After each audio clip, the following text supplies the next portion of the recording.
Conhecer a natureza das rochas, sua composição e qual a importância dos recursos minerais para a vida em nosso planeta. Saiba mais sobre esse assunto em nosso próximo vídeo.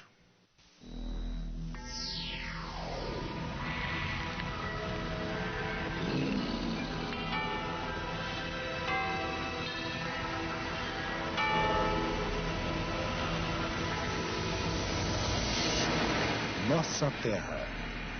Composição das rochas. Distribuição de DAC.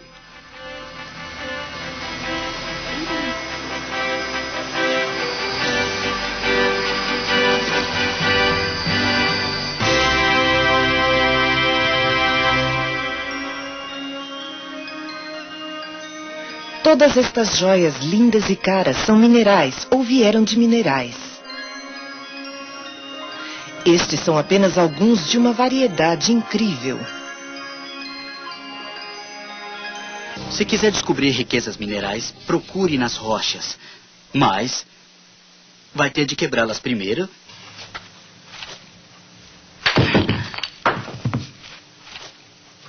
E dar uma olhada no que há lá dentro.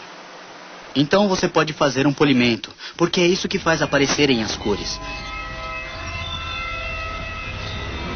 Ou pode cortá-las em pequenas fatias e dar uma olhada bem de perto. Se fizer isso, verá que as rochas são muito complexas. São formadas por partículas minúsculas, todas fortemente unidas.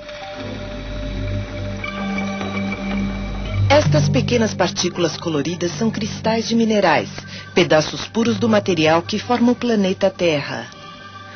Outros exemplos são o ouro, porque é encontrado em estado puro.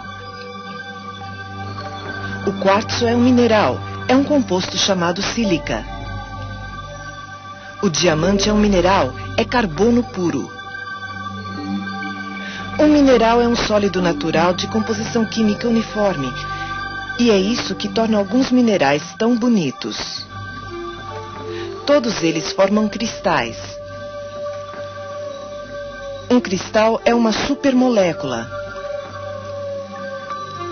Seus átomos são dispostos num padrão geométrico, o que o torna muito mais forte que um aglomerado qualquer. Este é o diamante, a substância mais dura conhecida. Os átomos de carbono ligam-se uns aos outros num padrão ordenado. Um cristal cresce quando átomos livres têm tempo para se reunir em perfeita ordem. Ajuda se estiverem livres para se mover, ou seja, se a substância for um líquido, ou estiver dissolvida no líquido. A água, por exemplo, ao se solidificar, pode construir um cristal. Infelizmente, um cristal perfeito só cresce em condições perfeitas. Porém, na maioria das rochas, os minérios disputam espaço com outros minérios, então seus cristais ficam aglomerados e muitas vezes são tão pequenos que não podem ser vistos a olho nu. Há milhares de minerais. Vou lhe mostrar exemplos dos 4 grupos mais comuns de minerais. Este é um material máfico.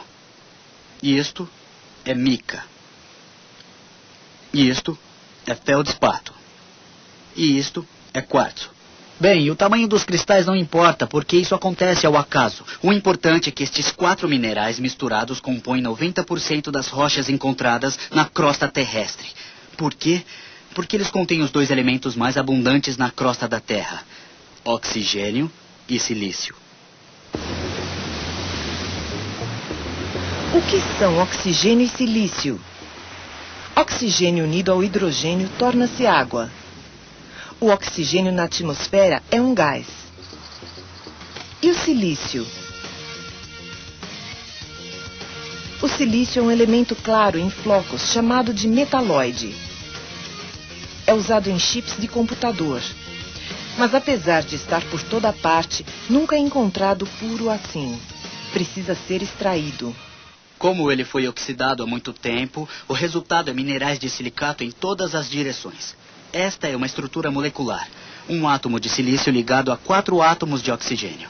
Esta unidade pode se unir de várias formas, como uma cadeia. A maioria dos minerais máficos é construída assim. São basicamente silicatos em cadeia. Ou as moléculas de silicato podem se unir formando uma estrutura. Os átomos de quartzo são montados assim. Coloque alguns átomos de alumínio no lugar dos de silício e teremos uma estrutura diferente. É o feldspato. Ou monte-os em folhas e terá a estrutura em flocos da mica. A questão é que as propriedades de um mineral não vêm apenas do tipo de átomo que ele contém, mas também do modo como eles são montados. O diamante e a grafite talvez sejam o exemplo mais conhecido, porque os dois são compostos de átomos de carbono. Mas você nem imaginaria isso, porque suas propriedades são bem diferentes. Como vê, as rochas são complexas. Seus minerais têm várias composições químicas e estruturas. Mas como boa parte do planeta é feita de apenas 4 versões de silicato, a maioria das rochas pode ser facilmente identificada, e elas têm uma história em comum. É assim que todas as rochas começam. Saem do magma. A rocha líquida abaixo da crosta terrestre. Elas começam quentes e derretidas. Isto é lava endurecida. Rochas resfriadas como estas são chamadas de rochas ígneas, que vem do latim e quer dizer que nasceram do fogo. Aqui a rocha veio de um vulcão, porém muitas rochas ígneas não vieram. Muitas resfriaram e solidificaram no fundo da Terra há milhões de anos. Agora, finalmente, elas emergiram à superfície, talvez erguidas pela grande pressão, talvez descobertas pela erosão ou ambas. São chamadas de intrusivas plutônicas, numa referência à sua origem lá embaixo. Às vezes o magma, empurrado para cima, força para dentro de rachaduras na rocha sólida existente, formando rochas intrusivas. Aqui é óbvio que a rocha escura estava líquida, enquanto a rocha clara estava sólida. Alguns pedaços até racharam com a pressão e penetraram no magma escuro. As rochas ígneas são feitas de cristais entrelaçados, o que é fácil de perceber no microscópio. Ao esfriar, o mineral com a temperatura de fusão mais alta formou os primeiros cristais, que cresceram até o mineral seguinte se cristalizar à sua volta e assim por diante. Isso quer dizer que eles são fortemente unidos, por isso as rochas ígneas costumam ser muito duras. Quando a rocha em forma de lava sai direto do vulcão, ela se esfria bem rápido. Então os cristais não têm muito tempo para se formar. Este é um pedaço de andesito. Viu? Grãos pequenos. Cristais muito pequenos. E isto, por outro lado, é um pedaço de diorito. E embora estes dois sejam feitos exatamente dos mesmos minerais, os cristais deste aqui são muito maiores. Isso porque o diorito esfriou muito mais lentamente lá no fundo da Terra. Este é vulcânico, mas este é plutônico. Às vezes é possível obter cristais muito grandes. Isso aqui vem do resfriamento muito lento. Ou também pode vir da água que havia no magma.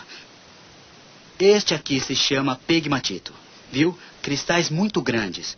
Quando os minerais com ponto de fusão mais alto cristalizam, eles empurram a água para fora e, finalmente, o material derretido restante torna-se muito rico em água. Isso ajuda os últimos cristais a ficarem grandes. Este processo de separação, causado pelo resfriamento lento, pode também concentrar os